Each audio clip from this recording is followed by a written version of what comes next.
सत्संगत जी, प्यार से कहना धर निरंकार जी। भी रिलीजियस स्क्रिप्चर खोल के देख लें तो क्या उस पे वो जो बात की जाती है कि ये इंसान, तुम इस धरती पे आए हो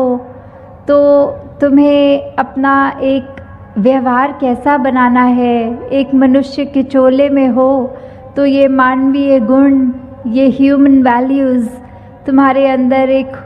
होनी चाहिए, जिससे तुम सही मायने में मनुष्य तभी कहला पाओगे जब मनुष्य जैसा व्यवहार करोगे, मनुष्य जैसी सोच रखोगे। क्योंकि इस जीवन में तो आए हैं अपनी, जहाँ हर एक जिम्मेवारी, एक रिस्पॉन्सिबिलिटी को निभाना बहुत ज़रूरी होता है। अपने काम काज, अपनी एजुकेशन या जिस पड़ाव पे भी उम्र के जो भी उस तरह से एक कार्य है करने वाला, उससे जिम्मेवारी से पीछा नहीं छोड़ना है। वो करते हुए अपने जीवन में भक्ति को साथ साथ रखना है। तो ये संभव कैसे हो पाएगा कि अगर हम ये अपने दिन को, जैसे एक हमारा डेली एक दिनचर्या होती है, उसमें भक्ति को कैसे डालना है। तो बात सिर्फ यही है कि एक अगर हम अपने आप में सोचें कि क्या हमें कोई अलग समय निकालना पड़ता है सांस लेने के लिए पूरे दिन में। नहीं, हम सो रहे होते हैं तो भी सांस लेते हैं, हम कुछ खाना खा रहे होते हैं तो भी सांस लेते हैं, किसी से बात करते हैं तो भी सांस लेते हैं। तो ये कोई हमें अलग समय नहीं निकालना भक्ति के लिए, पर अपने आप को एक ऐसे उसमें नेचर में बांध लें कि हमारा चलता फिरता हर पल एक भक्ति के मार्ग पे ही हो। हमारा दिल सिर्फ प्यार करे, दिल इतना बड़ा हो जाए कि बिल्कुल नैरो माइंडेडली किसी को जज ना करें। कोई ये ना देखें कि सामने वाला मेरे जैसा नहीं दिखता, मेरे जैसी उसकी चॉइस नहीं है, वो खाता मुझसे अलग है, वो किसी और स्टेट का है, वो किसी और कंट्री का है, या उसका और भी कितने सारे रीज़न्स होते हैं जो एक बायसनेस बनाते हैं मन में। तो कैसे हमने अपने आप को ये एक तंगदिली से हटना है, इस नैरो सोच से हटना है और एक विशाल बनना है।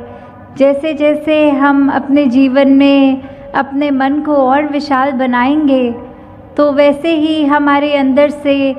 सिर्फ एक, हमारे मन के अंदर एक अच्छे गुण रह जाएंगे, सद्गुण रहेंगे और दुर्गुण निकल जाएंगे।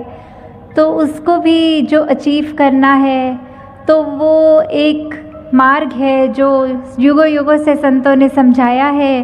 कि कैसे मनुष्य ये काम करना है। ये इतना आसान भी नहीं कि अगर कोई कुछ बुरा भला बोल जाए तो उसको कड़वा घूंट की तरह ऐसे पीना है और उसको रिएक्शन में कुछ उल्टा नहीं बोलना। तो ये उस समय एक कैसा होता है, तो वो एग्ज़ाम्पल भी है कि अगर आप एक किसी बोरी में अगर आटा रखेंगे तो वो बोरी में कहीं पे भी चाकू मार के देख लें तो सिर्फ वो आटे का पाउडर ही गिरेगा। तो भाव ये कि जो हमारे अंदर है वही तब निकलता है जब वो रिएक्शन की बात आती है। तो अगर हम हर एक से प्यार करते हैं, हमारे अंदर प्यार है तो ही हर एक से कर पाते हैं। क्योंकि थोड़ी देर के लिए प्रिटेंड करना या कुछ समय के लिए तो हम अपने व्यवहार को बदल सकते हैं, पर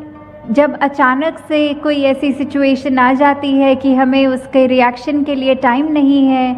तो वो एक हमारा जो अपना असली स्वभाव है वही झलकता है। तो कैसे हम हमेशा एक रस रहें, एक सहज अवस्था में रहें, ये तभी होगा जब हम ये जानकारी प्राप्त करेंगे कि हम क्या हैं, हम इस दुनिया में क्यों आए हैं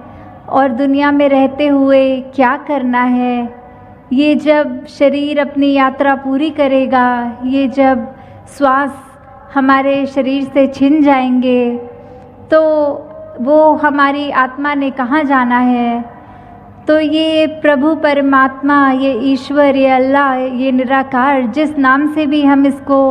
संबोधित करना चाहें, जहाँ जैसी आस्था हो, तो कोई भी हम एक धार्मिक एक टेक्स्ट उठा के देखें तो सभी में एक कॉमन बात यही है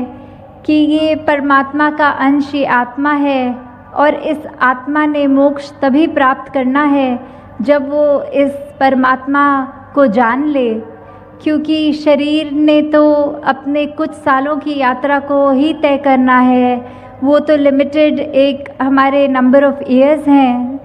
तो कैसे इस इटर्नल आत्मा ने, इस परमात्मा जो हमेशा रहेगा, उससे अपना मेल करना है, तो वो सिर्फ ब्रह्म ज्ञान द्वारा ही पॉसिबल है। कि कैसे जब हम self realization through God realization वाली बात,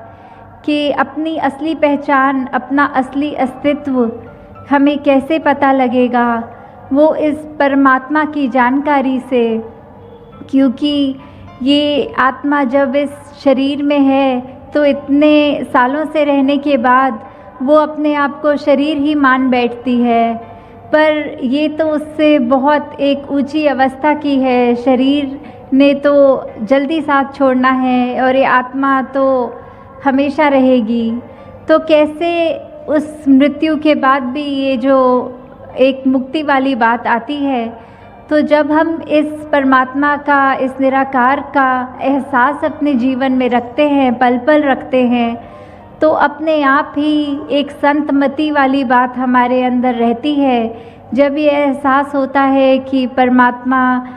हमारे अंग संग है, हमारे बिल्कुल इतने नज़दीक है जितनी ये आईलैशेस भी, ये पलकें भी हमारी आँख से हैं, तो उससे भी ज़्यादा नज़दीक तो ये परमात्मा है, हमारे अंदर परमात्मा है, हमारे अंग संग। हम किसी व्यक्ति से बात भी कर रहे हैं तो सामने वाले में भी वही परमात्मा है। तो जब एक ये पता लग जाता है कि एक अगर पिता ही एक है, तो फिर बच्चों के बीच में वो नफ़रत किस बात की। तो कैसे एक ये यूनिवर्सल ब्रदरहुड, एक ये ग्लोबल विलेज वाली बात जो आती है, तो वो कैसे उसका एक असली रूप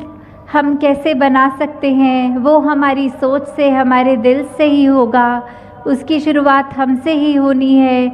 कि ये वर्ल्ड विदाउट वॉल्स है, एक संसार जो इतना सुंदर है, हमारा एक कर्तव्य है कि इस संसार में आए हैं। तो जब इस संसार से रुखसत हों, तो जिस कंडीशन में ये हमें मिला, हमें उससे ज़्यादा खूबसूरत छोड़कर जाना है। तो कैसे हमने एक दूसरे में ये यूनिटी इन डाइवर्सिटी को अप्रिशिएट करना है, और ये बिल्कुल नफ़रत का कारण नहीं बनाना। और साथ ही अपने दिल को हमने इतना विनम्र बनाना है कि कोई भी अच्छा कार्य करें तो उसका अहंकार मन में ना आए। क्योंकि एक अगर हम एक पेड़ का भी एग्जाम्पल देखते हैं, तो पेड़ अपने आप में चाहे ऊंचा है, स्टिफ है, पर उसकी डालियों में जब जब फ्रूट्स लगते हैं तो अपने आप वो ब्रांचेस उसकी थोड़ी बेंड हो जाती हैं, वो झुक जाती हैं। तो जितने हमारे अंदर गुण आए, उसका नतीजा यही होना चाहिए कि हम और ज़्यादा एक हम्बल हो रहे हैं, एक और ज़्यादा विनम्र हो रहे हैं, ना कि अकड़ में आना। क्योंकि फिर वो बात यही है कि एक सूक्ष्म सा भी अहंकार अगर हमारे अंदर आ गया तो वो फिर हमारे लिए लाभदायक नहीं है। कैसे फिर हमारे जीवन में हमने एक वही बात को याद रखना है कि ये अच्छे कार्य भी परमात्मा ही करा रहा है, तो इसका श्रेय भी इस परमात्मा को ही जाता है। तो हर एक बात अगर हम अपने जीवन के उस पड़ाव से देख लें कि सिचुएशन चाहे कोई भी हो, अब आए हैं संसार में तो एक परिस्थिति ने सुख भी देना है और कोई परेशान वाली या दुख की भी परिस्थिति आनी है। तो ये एक रस होना कैसे है वो दोनों स्थितियों में, वो फिर बात यही आती है कि जब हम अपना कनेक्शन इस परमात्मा से बना लेते हैं, इस निरंकार के एहसास में रहते हैं, तो फिर ये हर परिस्थिति में ही एक शुक्राना निकलता है कि एक हमारे को क्रिब नहीं करना कि हमारी परिस्थिति खराब हो गई है। परमात्मा तूने हमारे को एक सिचुएशन में क्यों बांध दिया जो हमारे अनुसार नहीं है, हमारी कन्वीनियंस नहीं है इस सिचुएशन में। तो उस बात को भी फिर ऐसा देखा जाए कि ये परमात्मा शुक्र है कि ये परिस्थिति जो दी उसमें अब हम अपने आप को अपना बेस्ट पोटेंशियल यूज़ करके अपने बेस्ट वर्जन्स बन के उस स्थिति को डील करें, क्योंकि अगर परमात्मा चाहता तो वो स्थिति और बिगड़ के भी हो सकती थी। तो शुक्र है ये स्थिति ऐसी है जो है। तो अगर हर छोटी बात पे भी हम ये ध्यान दें कि ये सारे वर्च्यूज़, चाहे वो फॉरगिवनेस की बात है, वो टॉलरेंस की बात है, वो एक कोई भी हम वैल्यू को उठा के अपने जीवन में अगर लागू करें तो ही हम असली रूप में अपने जीवन को जीते हुए इस पूरे संसार के लिए वरदान हैं। अभी जो बात हमने सत्संग में सुनी भी कि एक हेल्प और एक सेवा में फ़र्क जो है, तो वो यही है कि अगर हम कुछ कार्य करके उसका थोड़ा सा भी गर्व और अभिमान मन में रखते हैं तो फिर वो निष्काम नहीं रहती। और सेवा भाव तो बिल्कुल एक समर्पण की बात है, एक निष्काम होकर ही किया जाता है। फिर वो मदद वाले भाव नहीं होते कि मैंने इस व्यक्ति के लिए कुछ किया है तो इसके मुझे भी कोई एक उसका बेनिफिट मिलेगा, दूसरा व्यक्ति भी मेरे समय में मेरी मदद करेगा। तो ये मदद वाले भाव नहीं हो, मन में सिर्फ एक परोपकार के जब भाव होते हैं तो ये कार्य हमने अपने ऊपर से ही शुरू करना है। सामने वाले को नहीं देखना कि उसका नेचर कैसा है, वो अपने व्यवहार को हमारे साथ कैसे तरह पेश आ रहा है,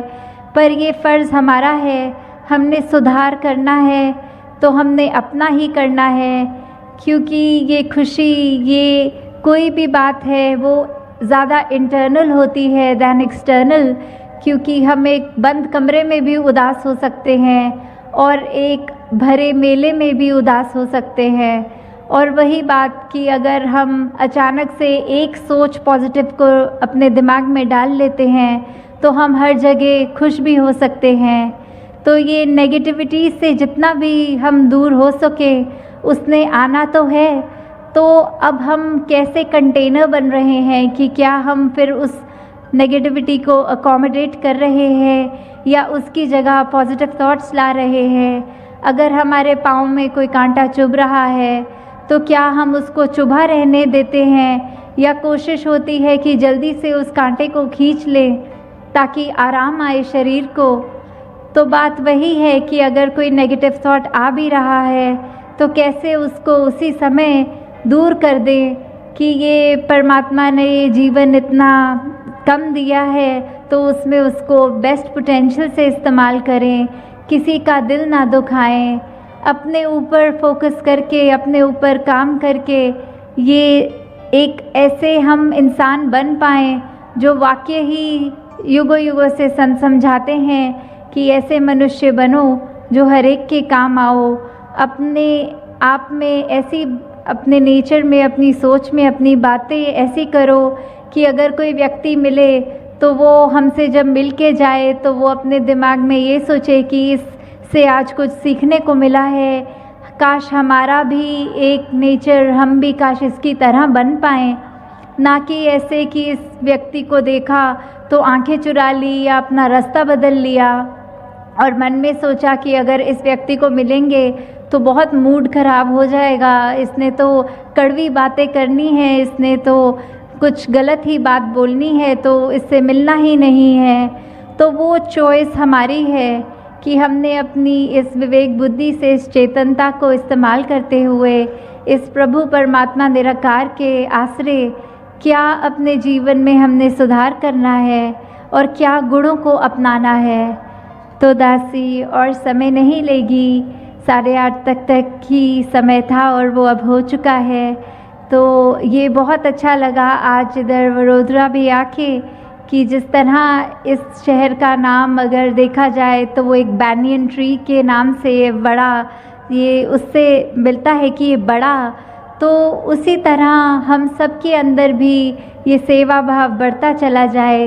ये सुमिरन जो हमारी कनेक्शन है परमात्मा के साथ, उसको हम अपने दिल से सही मायने से करें और कैसे अपनी गलतियां बख्शवाते चले जाए परमात्मा से,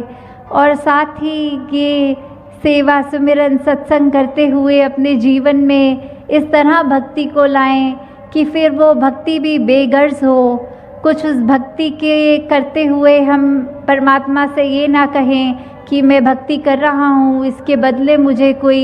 एक सर्टेन चीज़ चाहिए। तो वो भी एक वो बात है कि बेगर्ज जिना दी उल्फत है और नमाज दी कीमत नहीं मंग दे। तो ऐसे सेल्फलेस होकर ये प्रेमा भक्ति वाली भक्ति करनी है, जो इस परमात्मा से सिर्फ दिल का नाता रखते हुए, और जब इस परमात्मा इस इतनी स्थिर है जो ये पावर, उसके साथ जुड़ गए तो हमारा मन भी स्थिर होगा, हमारे को वो बेचैनियाँ फिर इतनी इफ़ेक्ट नहीं